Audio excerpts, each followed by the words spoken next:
But I am getting some things though. Okay, we're good. We're ready to go? We are. All righty then. Good evening, everyone. Good evening. I would like to call tonight's meeting to order. We are assembled here for the City of Oxford Board of Commissioners agenda meeting. It is Tuesday, October 4th, 2021, and it is 5:34 p.m. We are here in the Commissioners Boardroom of City Hall. I want to apologize for the late start. Technology, we can't live with it. We can't Can't live shoot it. without it. When you can't shoot it. I hadn't thought about that one. But okay, so tonight's agenda is simply to set the agenda for next Tuesday's meeting. And so we have a delegation next week with Leadership Granville coming ahead of time. So board members, we all need to be here absolutely no later than 6 p.m. next Tuesday, because that's when we will start with the Leadership Granville class. Do we have any idea how many are in that class? Tina? Already got it. There's 15.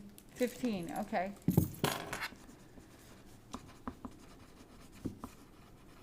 Great.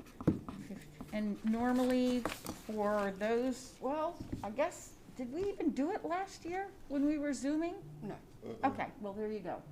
So, for new commissioners, generally what we do is everybody introduces themselves and talks about their time on the board and committees that you're on and any areas of particular interest that you want to convey to the group. And we just kind of go through and down the line, make a few remarks, and then open it up for questions.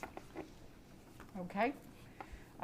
Great, and we have a proclamation for Fire Prevention Week, which started this past Sunday and goes through the 9th, so we'll have that ready to present to our chief and any staff he wants ready.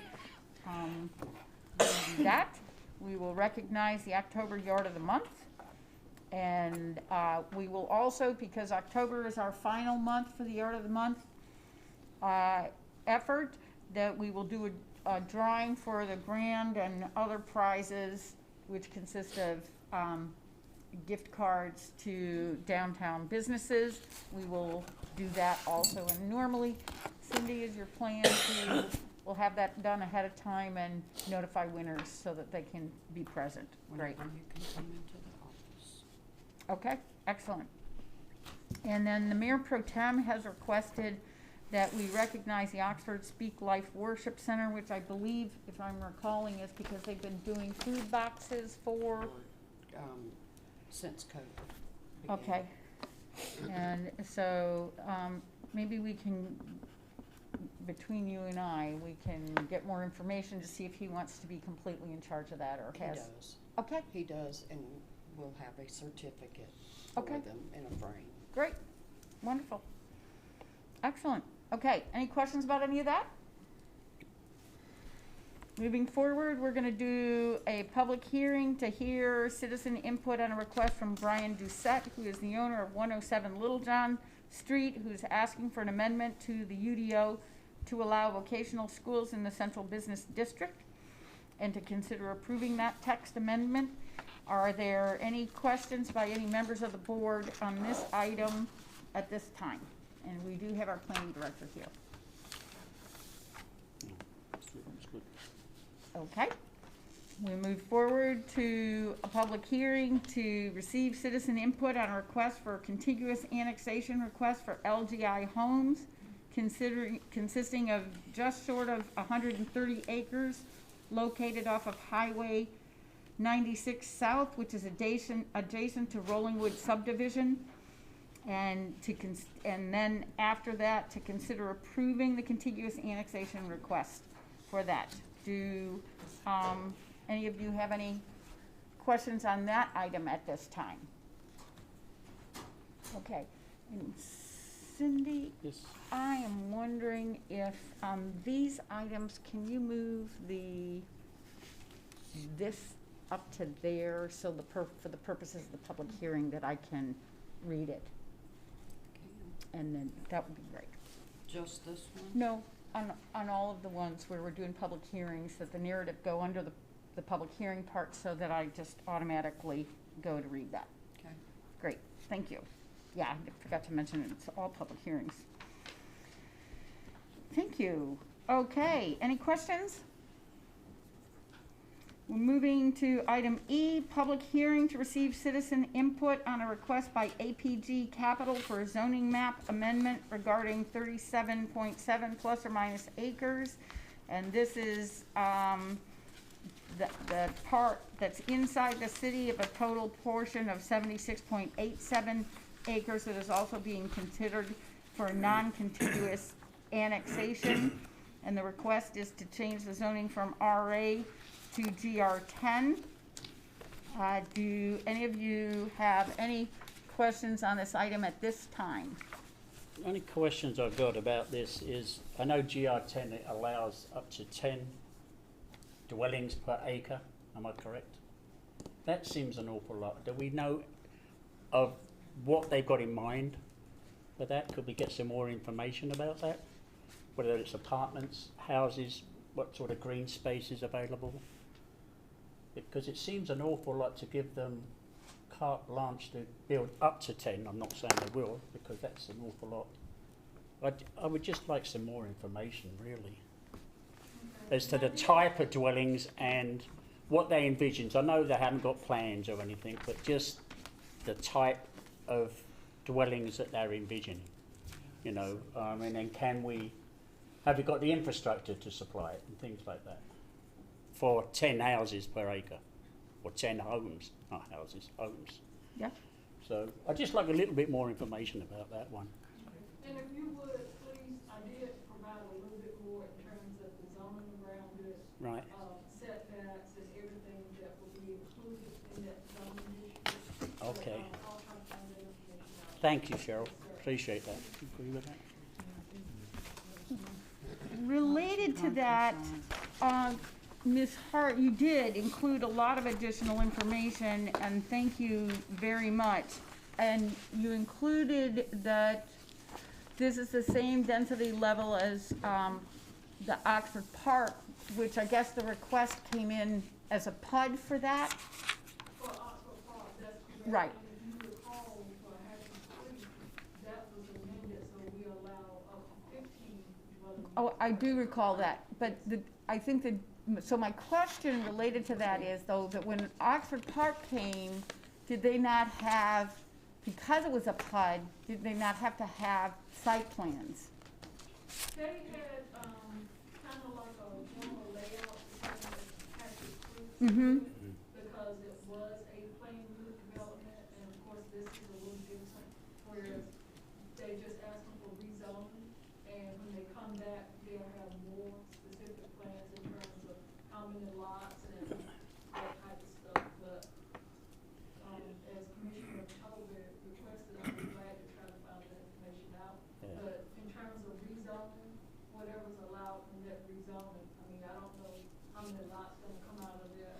I can tell you the, open space that will be required, and I think I included that in the. Right. Thanks.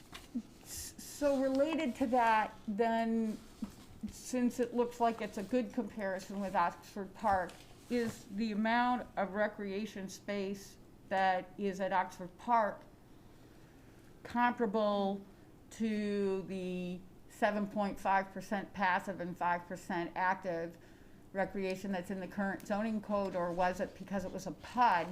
Is there a different a different specification for the recreation space and so on? Right, so that was a little different because it was a PUD, and I think I did include what they are required to do, and I may have included, what that would entail in terms of acreage, how much has to be developed for recreation and open space. Yes, you showed that it was a combined of 12.5%. So I guess what I'm asking is how does the 12.5% compare with what is out at Oxford Park? Yeah, Oxford Park, they did do the 7.5%. That's what was required at that time. Okay. Thank you very much. Any other questions? Yes, sir. Oxford Park, they don't allow family care facilities, do they? Do we have anywhere else that allows that in our zoning? Family care facilities, Family care facilities, religious institutions, daycare for homes and schools. right, and, religious institutions, they're allowed everywhere with standards. Family care, same thing. Schools, of course, they require special use permits. So they would, like out on 96, they'd all be allowed in that. What's it called? Highway 96, they came in for a subdivision approval, and so what they presented is allowed. Okay, so, But theirs isn't a GR10. 96, that you're talking about the one on the other side of Rolling Wood? Yeah, so that one, the density there is much lower though. It is, they're developing a, what we would call a GR5.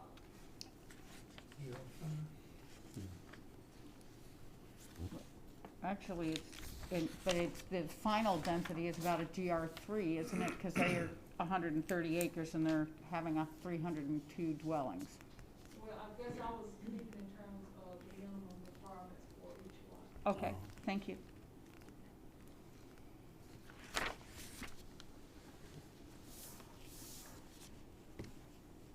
Anything further, Commissioner? not much. Anything down here, colleagues? Okay. Let's carry on forward to, let me make sure, I'm sorry. I just read, I just read G or F?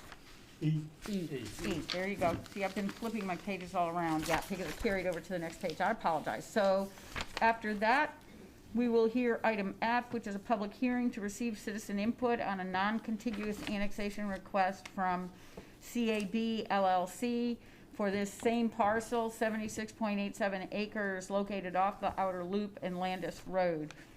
Are there any questions about this item at this time? Again, I'd like to see some sort of idea of what's going up there. You know, even just a sketch or something, give us some sort of idea. If it's going to be GR10, that's And- my concern. It's not a concern, well, I'd just like to know.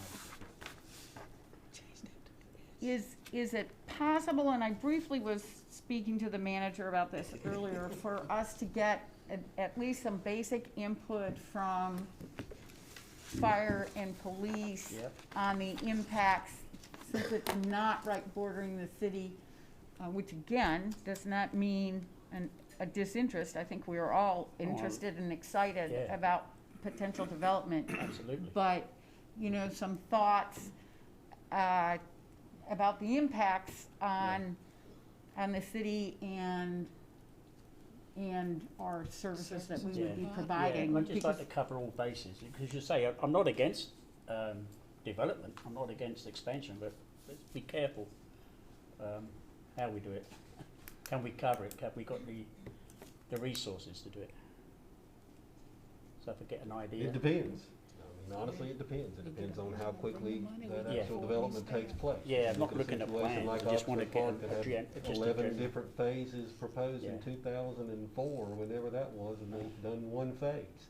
So, you know, it makes it a little difficult to look into a crystal ball and Yeah. make that determination. What we can do is, you know, provide the board some type of impact assessment Mhm. for you to review. And as the mayor and I were having this conversation prior to this meeting and several times before, we need to have a conversation which is a very large and overarching conversation of how does it, not this specific development, but all of these developments right. that are being proposed, how do they affect the city? And what does the city wish to do to be able to be prepared Right. for this crush of development interest that we are receiving? Quite frankly, I feel like we've done a good job in trying to prepare with Yeah. all of the infrastructure improvements that have been being made No in the problem last with that, 5 yeah. years. But you look back to 4 to 5 years ago, we didn't have this level of interest. No, you No. didn't, no. So, you know, it has Yeah. been a very, very recent phenomenon, and we are scrambling just as you guys are, to do our very best to run some calculations and be working with our consulting engineers about some of the impacts and the needs in regards to utilities. And it's no different for police and fire, That's right. public works, garbage collection, Mhm. streets and sidewalks, all of that, recreational services. So this is a very, very large conversation to have that needs to be had sooner rather than later in regards to the whole concept of development coming to Oxford, and how do we deal with it? How do we guide that development, not direct, but to guide Yeah. that development, and mirror that or match it with how do we want to see Oxford grow? And how is Oxford going to grow in a fashion that we would be proud of 10, 15, 20, 30, 40 years from now when we look back on that? And that's the conversation that we Yeah. really need to have. You know, to try to have it in the midst of every single item that is on your agenda is a difficult one to Yeah. have. So, you know, honestly, we would prefer, staff would prefer to have that big conversation at a meeting specifically for that item, that issue. So we are working on that information and those details All right. now, and I'll be talking again with the mayor and with this board about how you so choose or Right. best choose to do that. Is it in the context of a public works committee meeting? Is it something we want to save for our retreat? Do we want to schedule a special meeting and have that conversation, which is probably the most likely scenario? Yeah. So it is in our minds as well. Good. To I think have it's that important to get conversation about input you. from Yeah, the but other departments. I will go back to this specific zoning request and let you know that we can make the request of the developer to provide us with some type of sketch plan that helps illustrate what they have in mind. We cannot demand it. No. I mean, what you're dancing around and dancing on is potentially contract zoning, which Right. is, your city attorney will tell you, illegal. So they have the right to make that request for a zoning classification that you have in your UDO. Yeah. I mean, we accepted that UDO on July the 10th, and it's there, All right. and they are requesting it, so it is their right. They do not have to come and tell you what they're gonna do or show it to you or anything else as a condition to receive that zoning classification.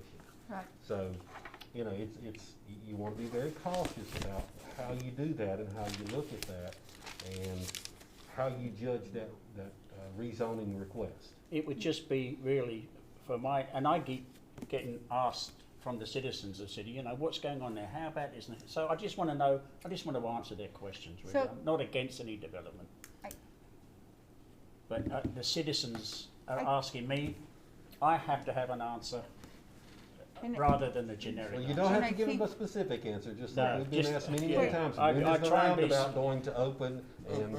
No, I don't. We're doing the best we can and working Yeah, with the DOT. I appreciate that. So I think, you know, I think what the manager is saying and what Ms. Hart has said is the request comes in as the request, and it's up to the board to weigh and measure Yeah. what we think about it. I know for me personally, not having any kind of a vote there, it's clear with this particular property being surrounded by a lot of other property that's an area of interest, that a decision on this property is likely to have consequences not for just this property, but everything that borders it, should subsequent requests come in and the response, they request the same. So it's not just that we're automatically, No. even though the request is for 76 acres, but it could be for a much larger piece of land. And I think where Commissioner Curran's question is then is, you know, Yeah. what do we want out there is I guess part of the question. And I know I just heard a thing on the radio where they were talking about South Raleigh and that the way everything was developed was car dependent. That if it's a neighborhood with no mixed services, then what you end up being is that the only people that they're completely dependent on the ability to get in a car because they're way out there. to come closer for services. And so I think this is a steep learning curve for us all. It is. Because we're in a wonderful position that we have never been in before. So I think the questions coming up are not out of a lack of desire to support development by any stretch. Oh, no. But just to go, at least for me, oh heavens, Let's just have a look. there's That's a all it lot is. going on. I'm just nosy. I'd like to know what, I'd like to know see what us they think. pursue a specific meeting on this topic, so that we can Get out start of my addressing head. it. Yes. I was getting ready to say the same thing to piggyback what the manager has said. Why not set a meeting? Yeah. So that all of this can be worked out, spoken about, and aired out, and come to yeah, some semblance of what we hope the future will look like in development. Right. yeah, Because we could sit here all night Oh. yeah, we could do, yeah, I don't wanna do that. and not come to any conclusions. Do we need to Absolutely. do that before we vote on this? Do we need for David Cottrell to say, what's your ISO rating now, David? It's like, Right now, for, it's, we're due for a regrade. and if you had to cover this property out here, more than likely would drop, wouldn't it? So, some of the grade schedules change a little bit, but just generically speaking, if we add distance and property, then we have to add certain things to conservation. Mhm. And But the new properties will pay for it though. so we Yeah, don't they wanna have to. put you in a, No, and, I mean, that's no more It was than the just- challenge that it is for, Maybe it's not a whole debate. I just rescue wanna know. squads to get there, Yeah, or right. an hospital to send an ambulance or anything else. Again, it is growing pains. Yeah. And that's what, Right. I've talked about that for 4 Yeah. years. Mhm. And, that's what this is. It is symptomatic of growing pains. And I think that, the mayor is correct. All of us want to see growth and development, but we all have ideas of what is good growth and development, and how do we properly guide that in the roles that we have as elected officials and staff, and appointed staff. So, it is something that we've been considering, that we've been looking at, and we would love nothing more than to sit down and have that conversation with you. Whether it's appropriate to delay this specific request in order to have that conversation is another matter, because you actually, the way I look at it, I'll just be quite honest with you. Good. You have development requirements in your newly adopted UDO that are supposed to guide development. Okay, yeah, That's really what you have. If we're talking about changing how development is to take place, then you need to look at how that is guided through those documents. And that's the approach that you need to take. If it is due to a lack of ability to serve with either water or sewer or something along those lines, then that's another topic of conversation. But if we're strictly looking at how's it gonna look, what price homes are they gonna put in there, at what density, and how it's to be clustered, how much open space, recreational area, sidewalks, street widths, all those kinds of things, how many street lights are going in there, that's done through the guide that you have, which is your development requirements. And if they're not appropriate, or they need to be looked at again, or they need to be tweaked in some way, as we discover issues and concerns that we have with these developments and how they're being proposed, that's what we should be doing. But, the big issue of how do we guide development for 2030, 2040, 2050 is a big overarching topic of conversation that we need to have, that draws in everything from where do we position a police department, a fire station, how is the project going at Carr Lake Regional Water System to get us additional allocation, on and on and on. I mean, that is a very, very large conversation to have, and we do need to have it. And hopefully what we can do is learn from our neighbors who have been through it. What I mean is Apex, Holly Springs, Clayton, Fuquay Arena, all of those places have been through this big spurt and growth and development. And I think we'd be remiss if we didn't ask some questions about what did you learn from that process? What would you do differently if you had to do it again? And that's exactly what I intend to do, is to help us answer some of those questions, is to ask those questions of people who have been through it. Thank you. Okay, thank you. So we carry on for the Yeah. time being with our, Yep. or Commissioner Fields, were you I gonna was say gonna say, something? did that answer your question about the specific, Yeah. So, the specific one we're at right now? Yeah. Do we, we can leave it on. You know, in me, I think you go forward with it. If, okay, yeah. you need to gauge whether or not the adjacent property owners have concerns, you know, those types of things, hold the public hearing. If there are specific concerns such as that come in, then there's the opportunity there to go back and look at it, delay it, whatever you need to do, table it, those kinds of things. But, you know, if I'm looking at it from the proposer or the developer's perspective, there are a lot of things tied up into the decision to submit it when they submitted it. Everybody knows the cost and escalation of goods and services and everything that is tied up into that. So, you know, it's a delicate dance for development. I had a conversation this afternoon with one of them about that very topic. So, Right, we can Okay. carry on with the next We one. will continue to ponder. Yep. Thank you.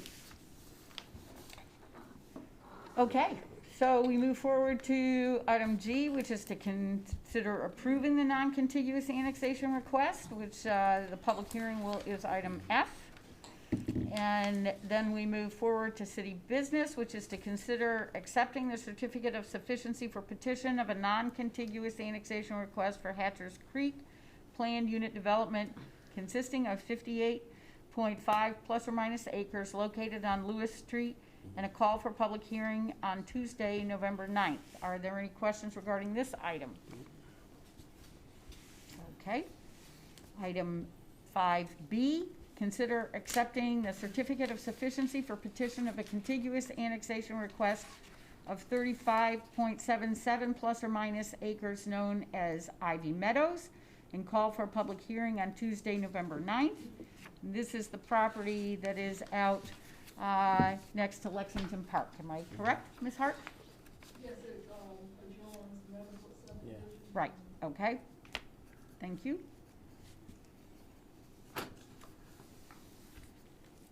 Any questions on this item?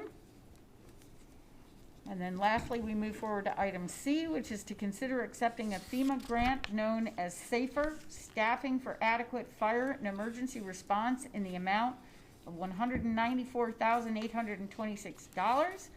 Sounds great. The fire department submitted a 2020 recruitment and retention grant for the sum of $194,826 to be used over a performance period of 4 years to assist with the search for and equipping of new volunteer firefighters. Do any of you have any questions for our chief on this item at this time? Okay.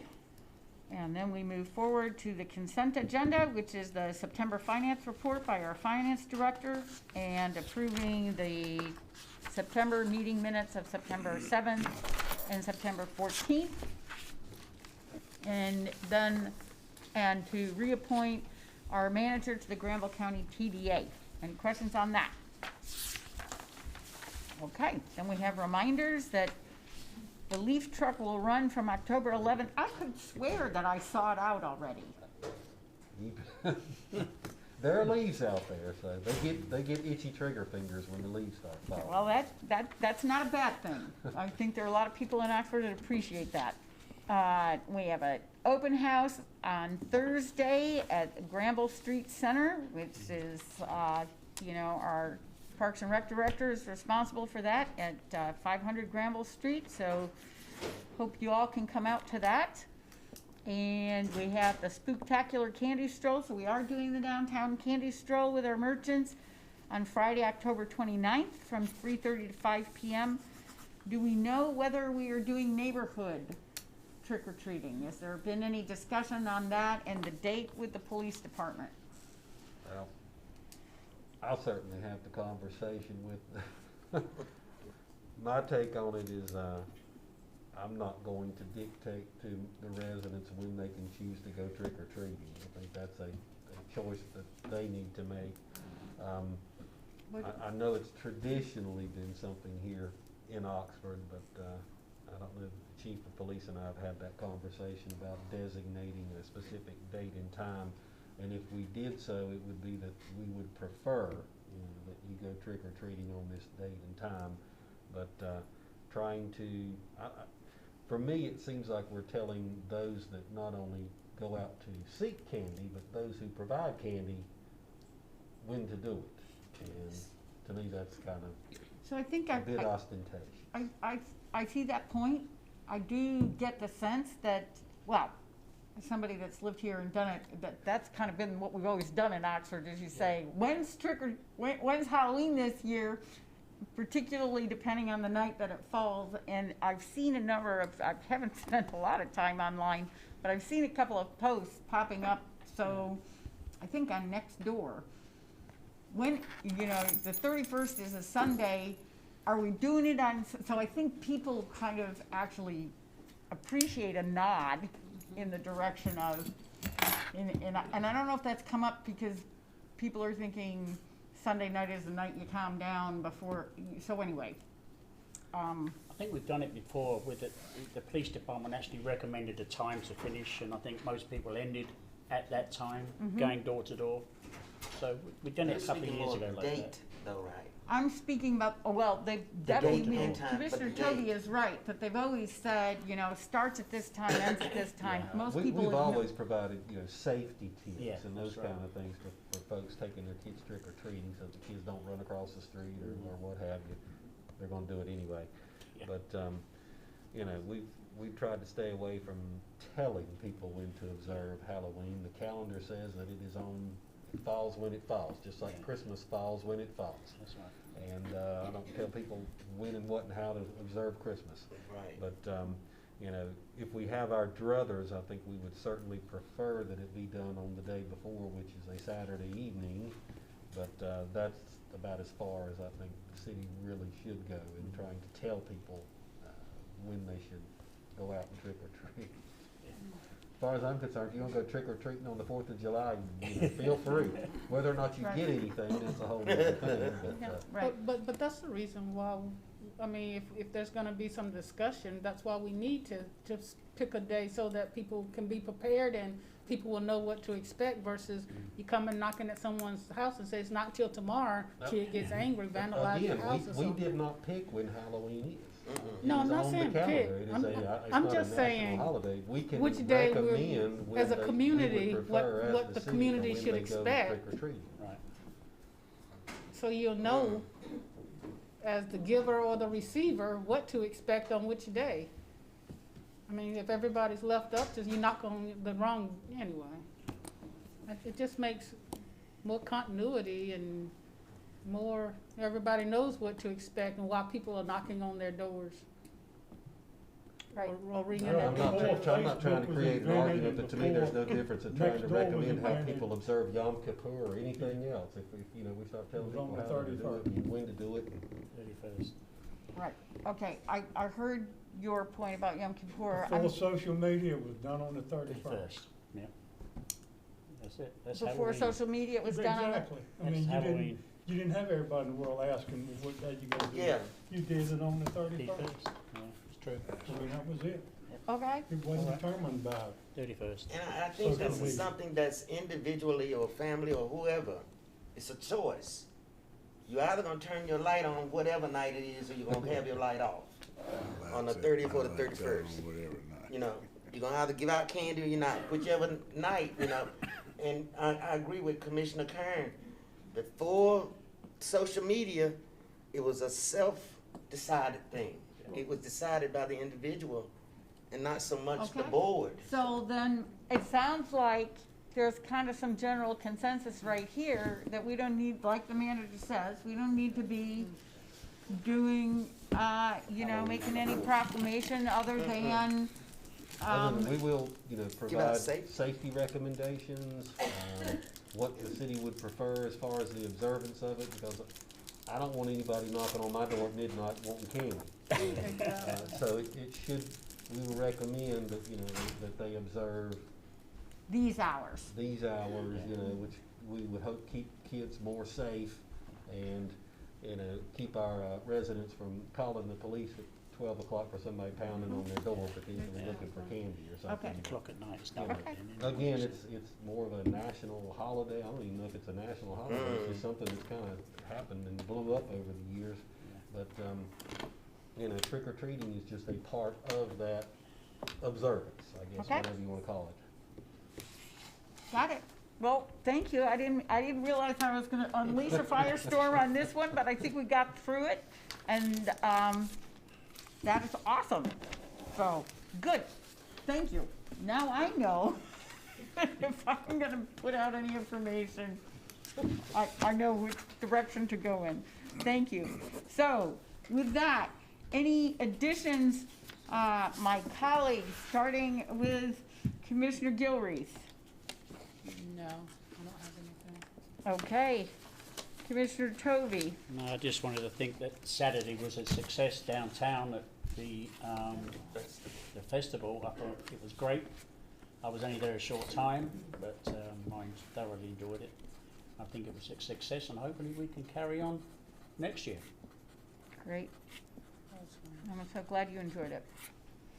Commissioner Bridges? Yeah, I was gonna say the same thing about the festival. I thought it went well, that there were no negative incidents there. I think folks that attended enjoyed themselves. And I do appreciate the amount of diversity we had. Super. Great. I thought we had some pretty great performers. Excellent. Thank you. Commissioner Curran? No. Commissioner Fields? I had citizens to ask if there was some way we could update the public more on our activities as far as our infrastructure and when something's anticipated. And my answer to them was that our engineer does her very best in letting the public and the board and everybody know when a project is, what stage the project is in. So, you know, they were saying if it could be more on the social media or whatever. So, you know, I told them our engineer did a great job informing us. So whatever you can do, you know, to let the public know where we are on our projects, they would appreciate it. If you get that request, please refer them to the city's website. Yeah, There's I did. a specific page there that we try to keep updated to the best of our Yeah. ability on these projects. That's the first place. Of they course, would you know, consult. it We did. ended back up to the roundabout. And I told them to call North Carolina Department of Transportation on that one, that one was out of our hands. I'm getting ready to make a comment on that. I have some too, but we'll wait till we've heard But from that's you. it. Is that That's it. Commissioner Fields? Great. And I would just add in comment to that, I know that Alyssa's worked hard, trying to she puts information out on Next Door Neighbor, she puts things on the website. I think we have an update, am I correct? Like the manager said, on the city website, we do have a thing that, addresses, infrastructure improvement projects yeah. specifically. And she probably sometimes puts information in our newsletter, I think, as well. And maybe, you know, maybe if she's got other stuff that's taking up space in the newsletter, maybe there can be like a little one-liner Yeah. that just says for updates on, you know, the latest projects, go here. That just reminds people. And Commissioner Fields, I think one of the things that we all need to remember is to encourage people if they want to get on the sunshine list, because am I correct in thinking that when that newsletter goes out, it goes to everybody on the sunshine list. Is that correct, Ms. Bowen? Yeah. So that's an easy way, because I think some people don't wanna have to search out the website. But if it drops into your box because of the newsletter, then if you're on the sunshine list, that makes it a little easier. Yeah. Okay. Commissioner Bullock. I just joined the others in saying that I thought Saturday was a good day, successful. But I especially want to compliment the participation of the audience in that. It's one thing to be able to see and hear something about our culture, but to get involved with it, I thought was a very positive move. Glad to see that. Excellent. I was so happy to see you there. Awesome. Okay, I'm gonna have something at the end, but Mr. Thornton. I was just gonna make a comment about the roundabout project and its proposed completion. We've been having some conversation with the Department of Transportation about, finalizing it and allowing traffic to navigate and opening it up. We are trying to schedule a grand opening type scenario for it, like we've done for other infrastructure projects when they've been completed. We are still very desirous of doing that, so be on the lookout for that announcement to attend or invitation to attend. And like I was telling Commissioner Bullock, what we intend to do is invite as many folks from the DOT to be there so that it will indeed reach completion on that date and time when we have this opening ceremony. They had contacted us earlier last week, if I recall, saying we would like to open it in 2 weeks, and we're like, well, it's not done yet. You've not put in those flumes, and you've not put in any directional signing. You can't turn people loose without instructing them as to how to navigate this thing. So it's my understanding that those flumes have now come in sooner than anticipated. So hopefully that is going in, but hopefully within the next 2 weeks we'll be sending you an invitation, just as soon as we can get everything coordinated to schedule that procession through. I told the fire chief and the chief of police we're going to run every fire truck and every police through there and run all the lights and go round and round and round for a couple of hours, but we won't do that. Do you want me there to instruct people how to We may use a let somebody roundabout? go in there with a golf cart and go around or something. Well, I think that's a great idea, I've been and around it a bunch of times already. I let the manager know that some people are not afeared of the roundabout, because I watched somebody head down Main I've seen Street them, to believe the me. roundabout, dodge the blockade go in the around. middle, go onto the median, shoot into the roundabout, and turn right onto Spring Street. They got it completely. They weren't fazed Yep. by the block thing in the middle of the road at all. I've actually seen somebody literally get out and adjust the sign, move it over a little bit so they could squeeze through and then drive through to where they wanted to go. I'm like, wouldn't it have been easier just to turn right down there at Bank Street or something They and go- go around and do that? But Well, people yeah. are people, and they're gonna do what they're gonna do. Human instinct. But just be on the lookout for that invitation for that opening ceremony. That's exciting. That's great news, because I've been telling everybody about the shipping issues and the supply problems. And It's still been an issue, but hopefully it's stepped up a little Okay, bit. that's awesome.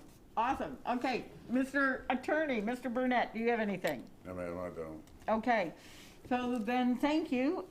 And I want to say thank you to everybody that came to Culture Fest. We put a lot of work into it, and it was just really exciting to see so many board members there. And I think the performances were awesome. It was really wonderful, and it was nice to see this great group downtown on Little John Street having a good time and bringing those different types of performances to Oxford. And so far, what I've heard back is, particularly from folks that had not been to Oxford. So Cane Creek Cloggers, we just had a wonderful time. We had a storyteller who is nationally known. You heard her gig this coming weekend is in LA. She's going to be in Utah. And she had a very good time, and the Hawaiian dancers, so they want to come back. And so it was just great. So thank you all for being there. I also had a question. This was raised to me a month ago. That, there was a young man, Morgan Adams Wren, who tragically died. And he was a special needs young man. And one of the highlights of his week was coming out to see our street department workers, the leaf trucks, the garbage truck, the brush truck, the waste industry guys. He went out in the yard, and it was his big deal to wave and greet everybody, and they just made him super uber happy. And this is gonna make me cry. He died on a Tuesday, and they all came by on Thursday and beeped and tooted their horns in his memory. And so his mother asked if we have an Employee of the Month award, which we do, and she said, would you consider naming it after him? Because he loved the city, and those employees did exactly what you hope every Employee of the Month would do. They modeled the best possible level of customer service and caring that you can get. And so we don't have to decide this now. We can put it on the agenda, but I did want to bring it to you. That did not seem to me to be an unreasonable request, given the circumstances. And she's right. I mean, yeah, she mentioned the knuckle boom truck, all of them. They were all magnificent to this young man. Great.